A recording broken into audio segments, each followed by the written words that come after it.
Assalamualaikum warahmatullahi wabarakatuh.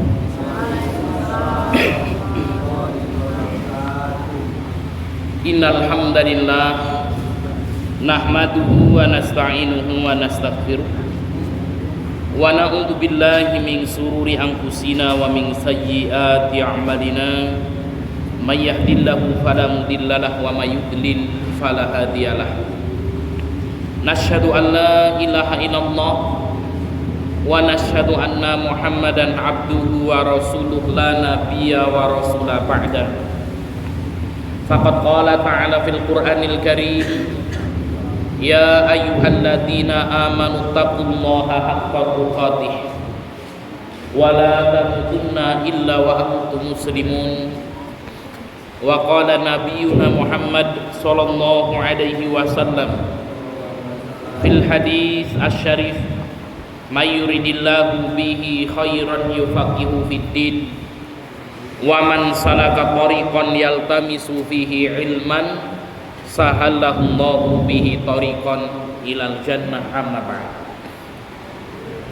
Ikhwanu fiddin rahimakumullah, puji syukur senantiasa kita haturkan atas kehadirat Allah Subhanahu wa taala yang telah memberikan kepada kita banyak sekali nikmat dan hidayahnya, baik itu nikmat iman, Islam, dan juga nikmat kesehatan, sehingga pada kesempatan malam hari ini Allah masih mudahkan kita untuk hadir di musola ini.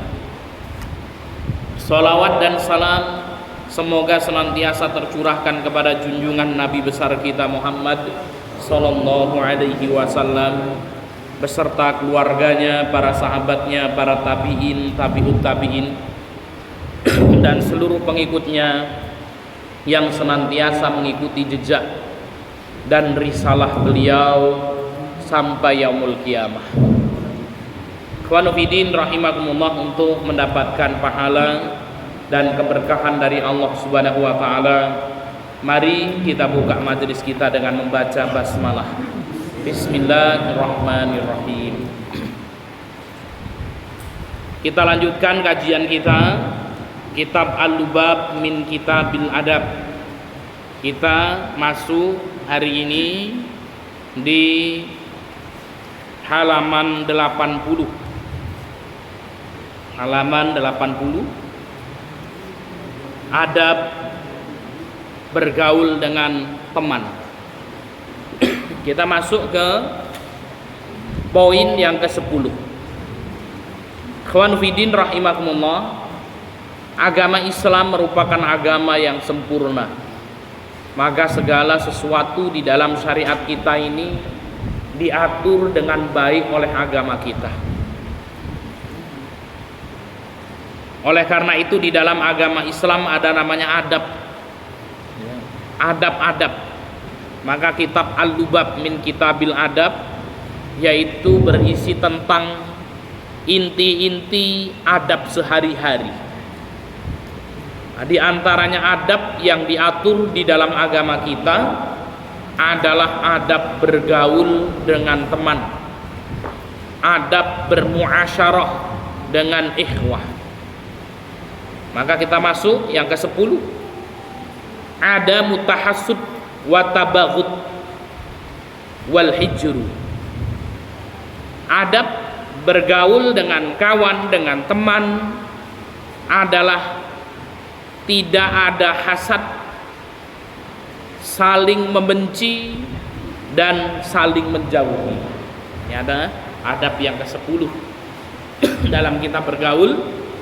Ya, tidak boleh kita hasad, saling membenci dan saling menjauhi.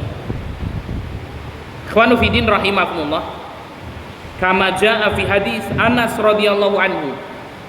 Hal ini sebagaimana yang disebutkan di dalam hadis yang diriwayatkan oleh sahabat Anas radhiyallahu anhu, anin Nabi sallallahu alaihi wasallam qala, dari Nabi sallallahu alaihi wasallam beliau bersabda, wala tabaghadu, janganlah kalian saling membenci antara yang satu dengan yang lain.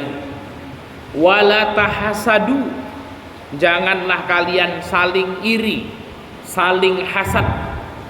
Wala tadabaru, janganlah kalian saling membelakangi, saling mengkhianati. Wa kunu ibadallahi ikhwana, dan jadilah kalian ini hamba-hamba Allah Subhanahu wa taala yang bersaudara. Wala yahillu lil muslimin ayyahjura akhahu fauqa salasati ayyamin. Dan kata Nabi SAW, dan tidak diperkenankan bagi seorang muslim untuk menjauhi temannya, mengasingkan kawannya lebih dari 3 hari. Ikhwanu fiddin rahimakumullah. Inilah adab yang disebutkan dan diajarkan di dalam agama kita. Manusia adalah makhluk sosial, maka manusia tidak bisa hidup sendirian. Pasti dia akan bermuamalah, akan bersinggungan dengan orang lain. Minimal dia akan bersinggungan dengan keluarganya sendiri, ya, dengan istrinya, dengan anak-anaknya.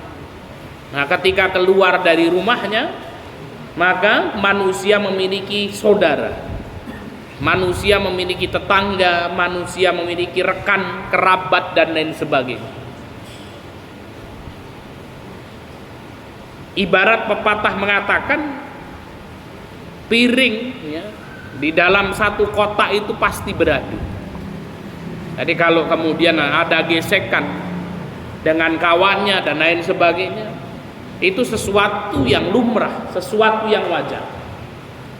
Karena kalau kita lihat ikhwanu fiddin rahimakumullah, di kehidupan para sahabat pun, sekelas sahabat itu juga diuji oleh Allah Subhanahu wa taala. Bahkan kalau kita melihat sejarah, melihat sirah yang ada, Umar bin Khattab radhiyallahu anhu itu sering, ya, beradu pendapat dengan Abu Bakar As-Siddiq. Nah, namun kemudian apa? Dan kalau kita lihat sirah-sirah nabawiyah yang ada, didapatkan antara satu sahabat dengan sahabat yang lain itu berantem juga pernah. Nah, sampai suatu hari ada sahabat yang kemudian apa? Dia menghina sahabatnya yang lain karena dulunya adalah seorang budak yang hitam. Maka kemudian diejek, ya, terjadi sebuah pertengkaran. Atau kadang-kadang terjadi kesalahpahaman antara saudara yang satu dengan yang lain, sehingga kemudian apa? Terjadi percekcokan. Nah, maka seorang mukmin, ya, dia harus senantiasa menjaga persahabatannya ini. Bagaimana caranya? Yang pertama, ada mutahasud, tidak hasad dengan orang lain. Kita meyakini ikhwanu fiddin rahimakumullah, bahwasanya rizki seseorang sudah dibagi oleh Allah Subhanahu wa taala. Rizki kita tidak akan pernah tertukar dengan rizki orang lain. Bahkan kita meyakini semenjak kita berada di dalam kandungan ibu kita, ya, sudah ditulis oleh malaikat. Fayu'maru bi arba'i kalimatin bi katbin. Malaikat diperintahkan untuk menulis 4 hal. Yang pertama adalah ajalihi, tentang ajalnya. Kemudian yang kedua warizkihi, tentang rizkinya sudah dicatat oleh Allah Subhanahu wa taala. Wasaqiyun au sa'idun, kemudian orang tersebut pada akhirnya akan bahagia maupun celaka. Jadi rizki kita itu sudah diatur oleh Allah Subhanahu wa taala. Rizkinya Sofi tidak akan tertukar dengan rizkinya Zidan. Semuanya sudah apa? Allah Subhanahu wa taala ciptakan dengan rizkinya masing-masing. Ya, maka hasad ini, ya, kadang-kadang kemudian apa? Timbul ketika kemudian apa? Ada kepentingan-kepentingan dunia di dalam hati kita. Ya, maka hindari hasad. Karena hasad ini ikhwanufidin rahimakumullah, itu dapat membakar amal-amal ibadah kita. Dan hasad ini sesuatu yang sangat berbahaya. Kalau kita melihat kenapa iblis sampai dikeluarkan dari surga, karena hasad terhadap Nabi Adam alaihi salam. Ya, maka tadinya iblis itu ya tempatnya di surga. Nabi Adam tempatnya di surga. Kemudian Allah Subhanahu wa taala menciptakan Adam min tin, dari tanah liat. Ya, setelah diciptakan, Allah mengajarkan segala sesuatu kepada Nabi Adam alaihissalam. Kemudian Allah memerintahkan iblis dan seluruh malaikat untuk bersujud kepada Adam sebagai penghormatan kepada Adam ini. Fasajadal malaikah, maka seluruh malaikat pun bersujud kepada Nabi Adam alaihissalam illa iblisa, kecuali satu, yaitu iblis. Aba wastakbar. Karena apa? Iblis ini menyombongkan dirinya, hasad, iri terhadap Nabi Adam alaihissalam. Disuruh bersujud, tidak mau. Kemudian memprotes, ya Allah Subhanahu wa taala, ya Allah, engkau ciptakan aku dari api, sedangkan engkau menciptakan Adam dari tanah. Sesungguhnya api lebih baik dan lebih mulia daripada tanah. Sehingga kemudian apa? Allah Subhanahu wa taala murka, diusirlah iblis ini dari surga. Karena hasad ini, ikhwanufidin rahimakumullah, sehingga ketika iblis diusir dari surga, ini enak-enakan Nabi Adam sama Hawa tinggal enak di surga, sementara hidupnya sengsara. Maka berdoa iblis kepada Allah Subhanahu wa taala agar diberikan ketangguhan umur, agar umurnya diperpanjang sampai hari kiamat, beranak pinak, dan membuat sebuah visi dan misi, yaitu menyesatkan seluruh anak keturunan Adam alaihissalam. Sampai akhirnya digoda, Nabi Adam alaihissalam turun dari surga, ya, kemudian turun ke bumi. Sampai di bumi digoda oleh iblis ini, dihancurkan keturunannya. Ada Qabil yang membunuh Habil, ya, kemudian apa? Disebarkan kesyirikan dan kemusyrikan. Sampai kemudian hari ini permusuhan antara iblis dengan anak cucu Adam terus ada sampai hari kiamat. Kenapa kok kemudian terjadi kehancuran seperti ini? Sebabnya cuma satu, yaitu hasad. Rasa iri, rasa dengki yang ada pada hati iblis ini. Maka ikhwanufidin rahimakumullah, ya, hendaknya kita betul-betul berhati-hati dengan namanya hasad ini. Karena hasad ini, ya, ini akan menghancurkan, ya, segala sesuatu. Perkawanan ini bisa hancur gara-gara hasad. Sebuah keluarga bisa hancur gara-gara hasad. Dan kejahatan-kejahatan yang ada itu timbul dikarenakan hasad ini.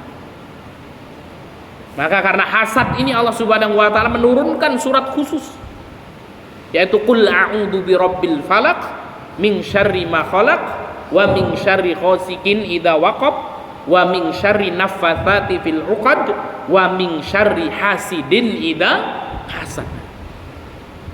Dan aku berlindung kepada Allah Subhanahu wa taala dari keburukan orang-orang yang hasad apabila ia dengki.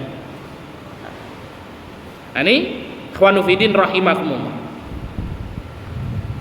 Maka Rasul mengatakan wala tabaghadu, jangan kalian saling membenci, jangan kalian saling hasad antara satu dengan yang lain. Wala tadabaru, maka ketika seorang benci, iri, kemudian apa?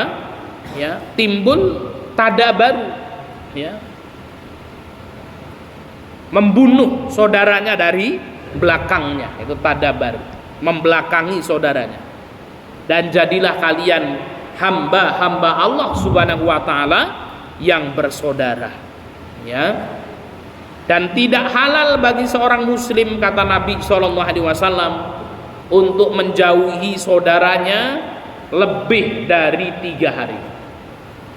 Kalau seandainya kemudian kita cekcok sama saudara kita, maka tidak boleh ya kemudian kita mendiamkan saudara kita lebih dari 3 hari. Nah, ini adab yang pertama. Ikhwan fillah rahimakumullah, tidak boleh hasad, tidak boleh saling membenci, dan tidak boleh saling menjauhi. Ya, maka obat agar kita tidak hasad dengan saudara kita meyakini bahwasannya ya segala sesuatu sudah ditakdirkan oleh Allah Subhanahu wa taala. Ya, rizki kita tidak akan tertukar dengan rizki orang lain. Ya, Allah menciptakan kita kehidupan sudah satu paket dengan rizkinya dan lain sebagainya. Ya, maka yang kedua, agar kita terhindar dari hasad ini, kita harus merenungkan bahwasanya segala sesuatu akan berakhir sama. Ya, supaya kita tidak hasad, maka kita harus merenungkan segala sesuatu akan berakhir sama. Ini maka kita catat di sini, ya, ketika seseorang sudah memasuki umur 40 tahun, maka ya semuanya akan sama. Baik orang yang berpendidikan tinggi maupun yang berpendidikan rendah, itu semuanya sama. Ya. Jadi kalau orang umurnya sudah 40 tahun, ini mau yang akademiknya tinggi, akademiknya rendah, ya itu sudah sama. Rata-rata orang yang umurnya 40 tahun sudah punya pekerjaan masing-masing. Ya, bahkan kadang-kadang orang yang pendidikannya mungkin tidak tinggi-tinggi amat, ya, duitnya lebih banyak daripada orang yang pendidikannya tinggi. Ya, para bisnismen yang kemudian sejak muda mereka sudah membangun bisnisnya. Ya, sehingga kemudian mereka memperkerjakan orang-orang pinter, lulusan universitas dan lain sebagainya. Ya. Nah, ini ikhwan fillah rahimakumullah. Ketika seorang sudah memasuki umur 50 tahun, yang jelek, yang ganteng, yang cantik, semuanya sama. Ya sudah, ya. Mungkin badannya itu sudah ya semakin tua dan lain sebagainya. Kemudian ketika orang sudah berumur 60 tahun, ya, semua jabatan itu sama. Tidak ada yang jabatannya tinggi, jabatannya rendah, tidak ada. Kalau umurnya 60 tahun, kenapa? Semuanya sudah pensiun semua. Ya. Nah, misalnya Ustadz Adi sama Pak Yasir misalnya. Wah, ini Pak Yasir ini tadinya kemudian bosnya, atasannya Ustadz Adi. Ketika sudah 60 tahun, ya sudah ngopi bareng. Ya nggak ada bos-bosan lagi. Kenapa? Semua sudah pensiun, Pak. Ya, bareng, ya main bareng, mancing bareng kan itu ya. Ketika seorang memasuki umur 70 tahun, maka rumahnya semuanya sama. Tidak ada rumah yang besar, rumah yang kecil dan lain sebagainya ada. Kenapa? Orang umur 70 tahun badannya sudah capek-capek, rematik, asam urat dan lain sebagainya. Ya, bahkan dia sudah tidak kuat untuk naik ke tangga ketiga dan lain sebagainya. Yang ia butuhkan hanya ruangan kecil saja untuk beristirahat. Ya, ada ruangan kecil, ya. Apalagi kalau kemudian di belakang rumahnya ada sawah, ya sudah, ya sambil metungkruk itu, ya minum kopi, makan, ya singkong rebus, gitu, ya sudah, ya maka tidak butuh lagi rumah yang besar dan lain sebagainya. Ketika seseorang sudah berumur 80 tahun, ya baik yang punya uang banyak maupun sedikit sama semuanya. Kenapa? Orang umur 80 tahun sudah penyakitan. Walaupun duitnya banyak, minum gula, nanti diabetes. Makan yang asin-asin, darah tinggi. Ya. Maka kemudian ya sudah, uangnya itu sudah tidak berguna lagi. Ketika seorang memasuki usia 90 tahun, kalau usianya sampai 90 tahun. Nah, itu semuanya sudah sama, tidur sama, terjaga sudah sama. Ya, sudah tidak enak. Saya punya tetangga umurnya sampai 90 tahunan. Ya, dan doa dari beliau ya coba cepat-cepat meninggal dunia. Ya. Kenapa? Ya tidur makan itu sampai sudah nggak kerasa. Ketika seorang meninggal dunia, maka sudah tidak ada perbedaan lagi. Entah dia pejabat, miskin, kaya, duitnya banyak, duitnya sedikit, ya, yang ia butuhkan hanya secarik kain kafan, dibawa dia ke liang kubur, ya, masuk dia ke alam barzakh, semuanya sama. Maka tidak perlu ada yang kemudian dihasadkan, tidak perlu ada yang diperebutkan dan lain sebagainya, sudah, karena pada akhirnya kita akan sama pada akhirnya. Nah, ini cara menghindari hasad pada diri kita. Yang kedua, ikhwanu fiddin rahimakumullah, ada mutanabbus bil alqab, ya, tidak boleh memanggil dengan nama-nama yang buruk. Adab yang kedua, tidak boleh memanggil dengan nama-nama yang buruk. Kalau orang Jawa bilang, ini Pak Yasir parapan. Kalau orang-orang dulu biasanya punya parapan, ya. Liqaulillahi ta'ala, hal ini sebagaimana firman Allah Subhanahu wa ta'ala, wala tanabazu bil alqab, dan janganlah kalian saling memanggil dengan panggilan-panggilan yang buruk. Bi'sal ismul fusuq ba'dal iman, sesungguhnya seburuk-buruk panggilan adalah panggilan yang buruk setelah ia beriman. Ya. Bagaimana panggilan yang buruk? Itu orang diberikan nama yang baik, namun kemudian dipanggil dengan julukan-julukan yang buruk. Misalnya Barong, misalkan, ya. Nah, kalau di tempat saya itu di kampung, setiap orang pasti punya lakop ini. Ya. Ini kalau Pak Yasir, ada nggak kawannya yang punya lakop ini, pasti waktu bujang-bujangan biar ono kan ya. Ya, ketek kan itu ya, ada juga itu. Ya, namanya bagus, panggilnya ketek kan. Ya. Wah, kemudian cekru, nah itu tempat saya ada. Ya. Wah, nama-nama yang buruk. Ya. Ada Pak Yasir? Ada. Banyak, ya. Contohnya Pak, sebutkan 3. Celeng, gitu ya. Ini namanya bagus gitu ya. Leng, celeng kan gitu ya. Celeng itu babi kan gitu. Apalagi Pak Yasir? Banyak kan gitu ya. Sampai saya punya kawan itu, ya. Dia dijuluki itu kondom. Kan ya. Itu namanya bagus itu orang. Nah, ini maka kemudian ini alqab. Ya, nah, ini memanggil nama-nama dengan nama yang buruk ini haram hukumnya. Nah, kebiasaan orang Indonesia itu kalau menyebut nama itu di belakangnya saja, berbeda dengan orang-orang Arab. Ya, Muhammad, ya sudah dipanggil Muhammad. Tempat kita namanya Muhammad Syamsuddin. Wah, itu kan luar biasa nih. Muhammad itu yang mulia, yang terpuji. Syamsuddin itu adalah cahaya agama. Panggilannya apa? Kalau Muhammad Syamsuddin, Udin kan gitu ya. Tintin Udin kan gitu ya. Lah itu. Ya. Muhammad Syamsuddin. Ya. Muhammad Zaki. Nah, itu kan panggilannya apa? Jack kan gitu ya. Nah, ini. Maka kemudian haram hukumnya memanggil dengan nama-nama yang buruk. Ya, maka tidak boleh. Yang ke-12, al-islahu bainal ikhwan. Ya, adab ketika kita bergaul dengan teman, dengan saudara kita adalah mendamaikan dua orang yang berselisih.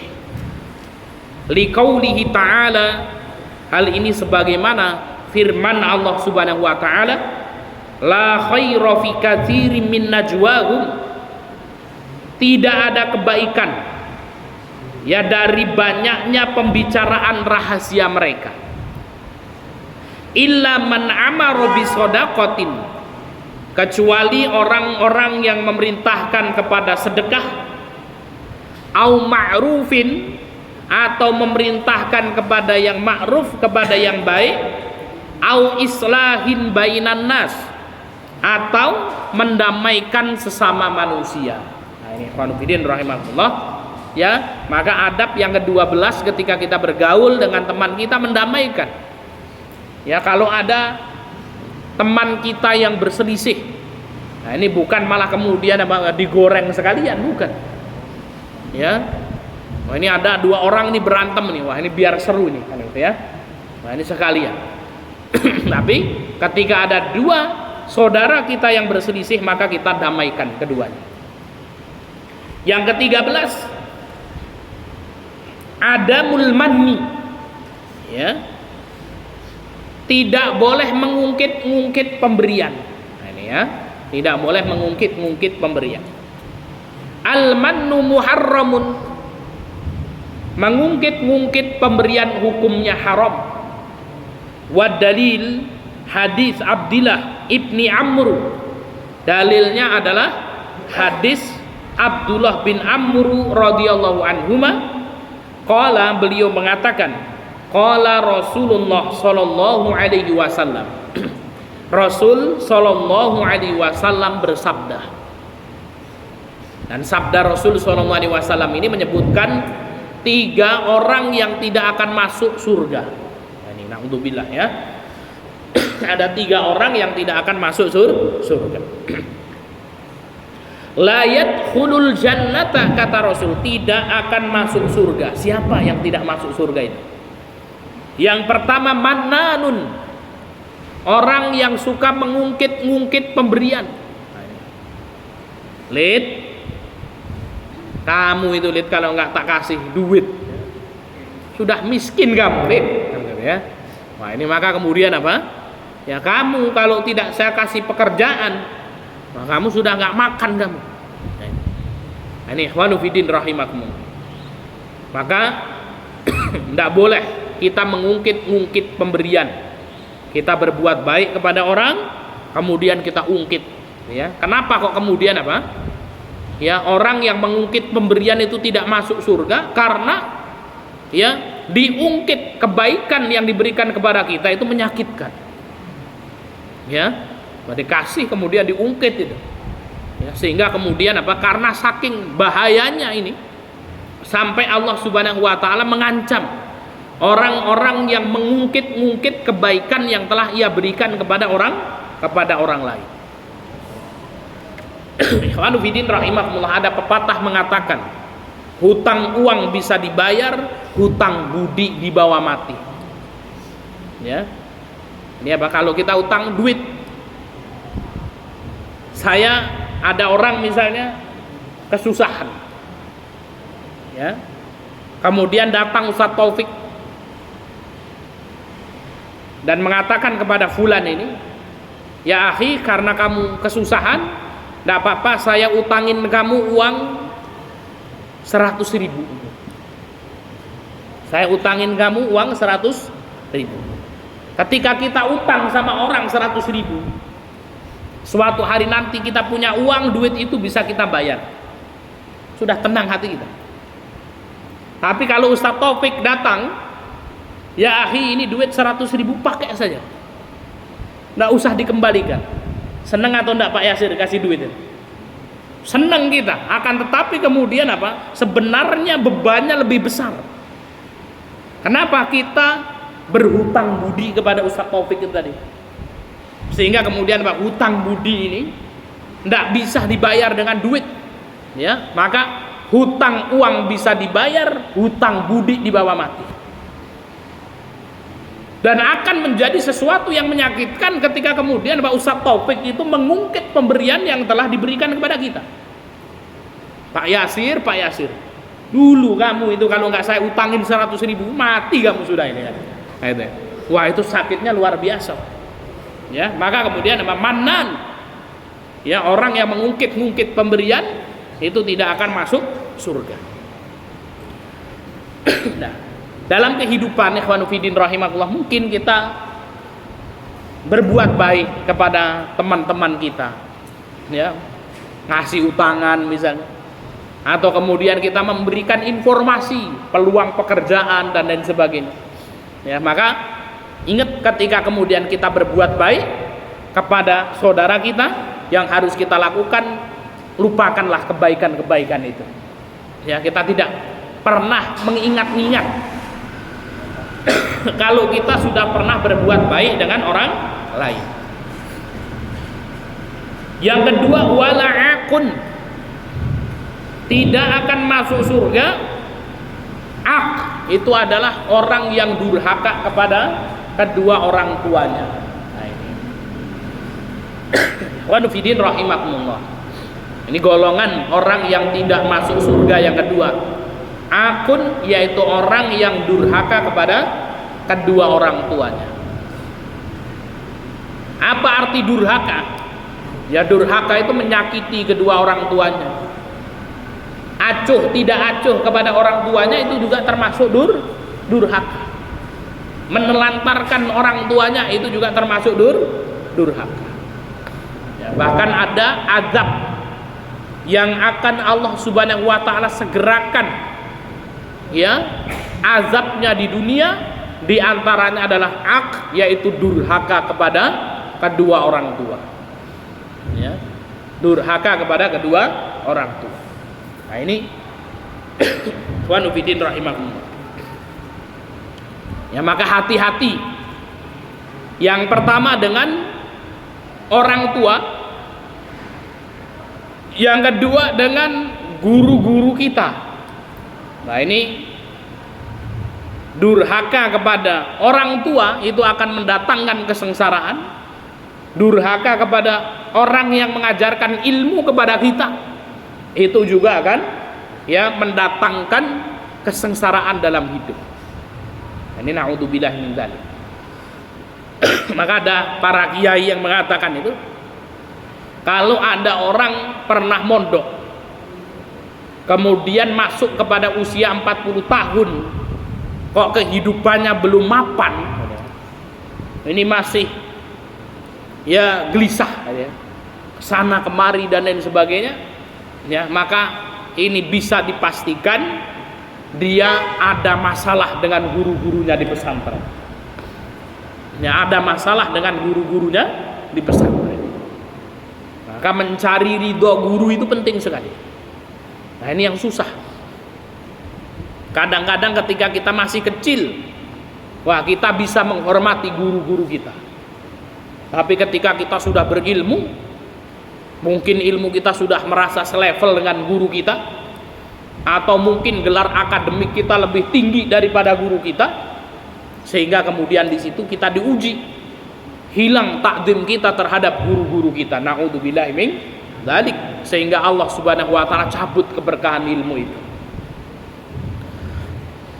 Maka, ya, cari keberkahan orang tua dan cari keberkahan guru-guru kita. Insyaallah ketika kemudian kita mendapatkan keberkahan dari ridho dari orang tua kita, kita mendapatkan ridho dari guru-guru kita, Allah Subhanahu wa taala akan mudahkan urusan dalam kehidupan kita. Wala mutmina khamrin. Yang ketiga yang tidak akan masuk surga adalah pecandu minuman keras. Nah, ini, ya, ini 3 orang yang tidak akan masuk surga. Yang pertama, orang yang suka mengungkit-ungkit pemberian. Nah, berarti biasanya apa? Orang-orang yang suka mengungkit pemberian ini biasanya kaya dia, ya, karena suka memberi, ya. Nah, ini ujiannya di situ. Yang kedua, orang yang durhaka kepada kedua orang tuanya. Dan yang ketiga, mudminu khamrin, yaitu orang yang suka minum minuman keras. Nah, ini naudzubillah min dzalik. Sudah masuk isya belum, Ustaz Qalbun?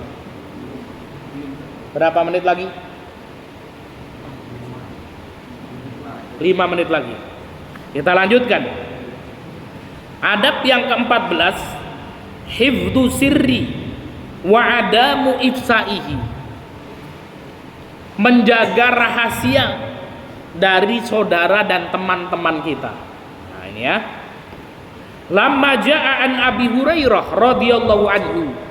Hal ini sebagaimana hadis yang diriwayatkan oleh sahabat Abu Hurairah radhiyallahu anhu, anna Rasulullah sallallahu alaihi wasallam qala, bahwasanya Rasul sallallahu alaihi wasallam bersabda,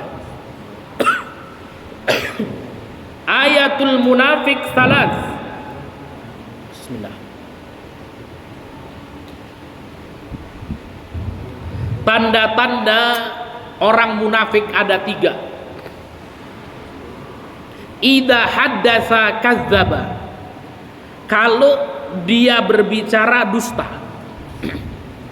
Wa idza wa'ada akhlafa. Apabila dia berjanji, dia mengingkari. Wa idza tumina khana. Dan yang ketiga, dan apabila dipercaya dia berkhianat. Nah ini ikhwanu fiddin rahimahumullah. Adab yang ke-14, ya, hendaknya dalam pergaulan kita menjaga rahasia dari teman-teman kita. Rahasia apa? Nah, dalam bergaul, ya, maka kemudian apa? Ya, kita mungkin sering ngobrol, berdiskusi sama kawan-kawan kita, ya. Maka ketika ada saudara kita yang ngobrol sama kita, menyampaikan informasi kepada kita, nah, maka kemudian apa? Kita sedang mengemban amanah omongan dari teman kita itu. Maka di sini kita harus amanah, tidak berkhianat. Ya, maka inti dari hadis ini adalah wa idza tumina khana. Apabila dipercaya dia tidak khianat. Ada Ustadz Adi datang ke Regi, ya, ingin curhat, ya. Jadi ketika Ustadz Adi datang ke Mas Regi ingin curhat, berarti apa? Mas Regi, Ustadz Adi ini yakin kalau Regi ini mampu untuk menjaga amanah, ya, mampu untuk menjaga amanah, tidak akan menyebarkan aib-aibnya dan lain sebagainya. Nah, maka kemudian apa? Ketika kita ngobrol saja, ikhwanu fiddin rahimakumullah, ya, ketika kita duduk bareng ngobrol dengan saudara kita, itu ada amanah untuk menjaga apa yang disampaikan oleh saudara kita itu. Maka Rasul Shallallahu Alaihi Wasallam itu bersabda seperti ini. Hadisnya sahih riwayat Muslim. Kafa bil mar'i kadziban. Kafa bil mar'i kadziban. Cukuplah seseorang itu dikatakan pendusta. Masya Allah, ya. Ini cukup seseorang dikatakan pendusta. Ayu haditsa bikulli ma sami'a. Kalau dia itu menceritakan segala sesuatu yang ia dengar. Ya, apa kata Nabi SAW?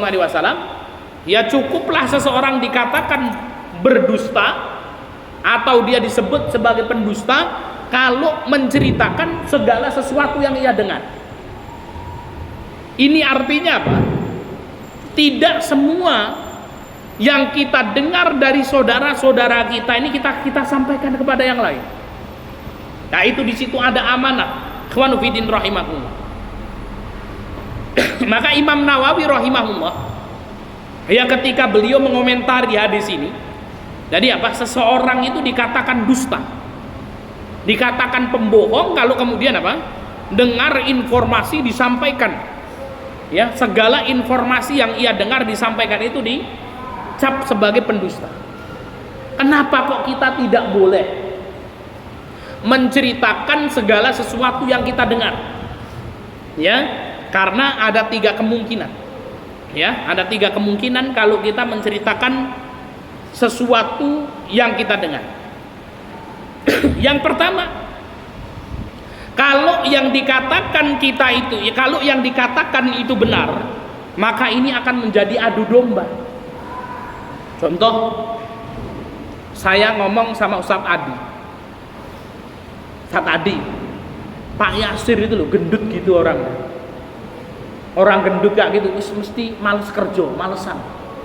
Gitu ya. Saya ngomong seperti itu. Habis itu Ustadz Adi, dia tidak mampu menjaga amanah ini. Disampaikan kepada Pak Yasir.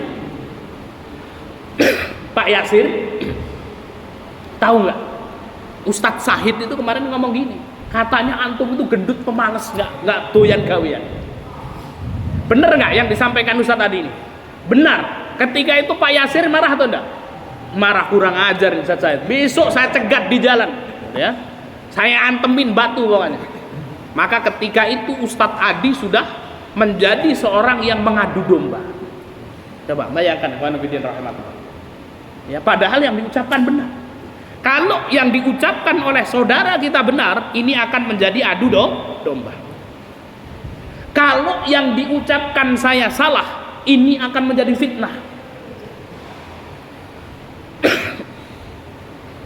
Pak Yasir, Ustaz itu ngomong antum gendut, nggak doyan gawian. Ya, padahal saya nggak ngomong seperti itu. Maka ini akan menjadi fitnah. Atau kemungkinan yang ketiga, ikhwanuddin rahimakumullah, seseorang itu salah dalam menangkap sebuah informasi dan ia simpulkan dengan sesuatu yang berbeda. Contoh, saya ngomong sama Ustadz Adi, Pak Yasir itu harusnya diet supaya kemudian badannya sehat, rajin kerja. Saya menyampaikan seperti itu. Baik nggak ini? Baik. Ustadz Adi, harusnya Pak Yasir itu diet, ya, supaya kemudian badannya kecil, semangat bekerja. Sama Ustadz Adi disampaikan ke Pak Yasir. Ya, karena kemudian disimpulkan sendiri oleh Ustadz Adi ini. Kemudian Ustadz Adi membuat sebuah kesimpulan sendiri. Ustadz Said ngejek Pak Yasir. Pak Yasir, kata Ustadz Said, antum itu gendut, jelek, nggak doyan gawean, ya, nggak mau ini. Sehingga kemudian Pak Yasir marah. Dan Pak Yasir mengatakan Ustadz Said ngejek saya. Nah, ini ikhwanuddin rahimakumullah. Maka hati-hati. Hari ini banyak terjadi ini seperti itu. Ya, perpecahan antara saudara, perpecahan di tengah masyarakat. Itu gara apa? Gara-gara omongan itu tadi. Nah, maka kemudian apa? Kita harus berhati-hati. Bagaimana solusinya? Maka solusinya, ketika ada saudara yang kemudian apa? Misalnya kemudian menceritakan keburukan-keburukan saudara kita yang lain. Ya, maka kita harus jelas di situ. Saya ngomong sama Ustadz Adi, Pak Yasir ini orangnya gini-gini. Ustadz Said, apa maksud antum seperti ini? Janganlah, kalau seperti itu kamu jangan ngejek Pak Yasir. Nah, maka kemudian sudah diingatkan. Jangan kemudian didengar, habis itu disampaikan, ditambah-tambah lagi pula. Ya, sehingga kacau dunia persilatan ini. Nah, ini ikhwanuddin rahimakumullah. Nah, dia solusinya seperti ini. Ini kafa bil mar'i kadiban ayuhadditsa bikulli ma sami'a. Ya. Cukuplah seseorang dikatakan dusta jika ia menceritakan segala sesuatu yang ia dengar. Maka ikhwanuddin rahimakumullah, agar kita tidak suudzon terhadap saudara-saudara kita, ya, kita harus memiliki prasangka baik. Yakinlah saudara-saudara kita yang beriman kepada Allah, mereka orang baik. Ya, mereka orang baik. Saudara-saudara kita tidak seburuk apa yang kita sangkakan. Nah, itu sudah. Ini kalau kita husnuzan seperti itu. Ya, Pak Yasir mendengar dari Ustadz Adi, Ustadz Said ngomong gini-gini. Maka insya Allah, ya, saudara kita itu tidak seburuk apa yang kita bayangkan. Dan kita pikirkan itu nanti semuanya akan sama pada akhirnya. Ya, kita akan kembali kepada Allah Subhanahu wa ta'ala. Nah, ini ikhwanuddin rahimahumullah. Adab yang ke-14. Yang ke-15, wala takunda wajhaini, yang terakhir. Jangan bermuka dua. Nah, ini. Jangan bermuka dua. Wa huwa man qala fi nabiyyu sallallahu alaihi wasallam. Hal ini sebagaimana yang Nabi sallallahu alaihi wasallam sabdakan, tajidu min syarrin nasi yaumal qiyamah indallah dzal wajhaini. Kata Nabi, sesungguhnya orang yang paling buruk pada hari kiamat di sisi Allah adalah dzal wajhaini, orang yang memiliki dua wajah. Apa itu dua wajah? Alladzi ya'ti haula biwajhin, yaitu orang yang datang dengan kepada orang lain dengan satu wajah, wa haula biwajhin, kepada orang lain dengan wajah yang lain. Nah, ini apa? Bermuka dua. Nah, ini na'udzubillahi min dzalik. Inilah ikhwanu fiddin rahimakumullah, adab-adab ya ketika kita bergaul dengan teman kita. Mudah-mudahan ini menjadi mauidhah bagi diri saya pribadi dan kepada ikhwah sekalian. Yang 10, tidak boleh hasad, tidak boleh saling membenci dan menjauhi teman. Yang ke-11, tidak boleh memanggil dengan nama-nama yang buruk. Yang ke-12, yang mendamaikan dua orang yang berselisih. Yang ke-13, tidak mengungkit-ungkit pemberian. Yang ke-14, menjaga rahasia teman-teman kita, ya. Dan yang terakhir, ya, tidak bermuka dua. Demikian yang bisa kita sampaikan, mudah-mudahan bermanfaat. Kita tutup majelis kita. Belum kita tutup, insya Allah sebentar lagi kita selesai, ya. Sebentar lagi kita selesai, ya. Setelah selesai mungkin nanti akan ada ujian, ya, bagi yang mau mengambil sanad kitab ini. Dan setelah kitab ini insya Allah kita akan belajar, ya, kitab Zubdatul Mabadi Al-Fiqhiyah, ya. Sepertinya ini baru-baru, ya, kita akan kaji lagi dari awal insya Allah, ya. Kita kaji dari awal yang insya Allah sudah ada syarahnya, ya. Hari ini masih cetak bukunya, yang mudah-mudahan nanti lebih memudahkan. Ustadz Adi sudah belajar Zubdatul Mabadi Al-Fiqhiyah dari awal sampai akhir? Belum, ya. Ya, dulu generasi-generasi awal yang sudah belajar ini. Kita tutup dengan lafaz hamdalah dan doa kafaratul majlis.